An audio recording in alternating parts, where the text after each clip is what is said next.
महाराष्ट्रातील number 1 TV channel आवाज TV, आवाज आपल्या सर्वांचा। राष्ट्रवादी काँग्रेसचे अजित पवार गटाचे वतीने महाराष्ट्र दिनाच्या निमित्ताने काढण्यात आलेल्या मंगल कलश यात्राचे धुळे जिल्ह्यात जोरदार स्वागत करण्यात आले। खानदेश कुलस्वामिनी आई एकविरा देवीच्या प्रवेशद्वारासमोर या यात्रेचे स्वागत करण्यात आले।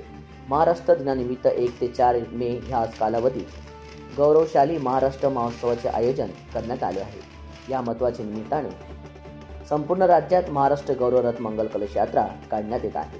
या यात्रेचे धुळे जिल्हा राष्ट्रवादी काँग्रेस पक्षाचे सुमित पवार यांच्यासह कार्यकर्त्यांनी जोरदार स्वागत केले आहे। यावेळी मंगल कलश यात्रेसोबत माजी मंत्री अनिल पाटील, सुरेश सोनवणे, किरण शिंदे आदी राष्ट्रवादीचे पदाधिकारी मोठ्या संख्येने उपस्थित होते।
रोजच्या ताज्या घडामोडींसाठी आवाज टीव्हीला सबस्क्राइब करा आणि बेल आयकॉन प्रेस करा।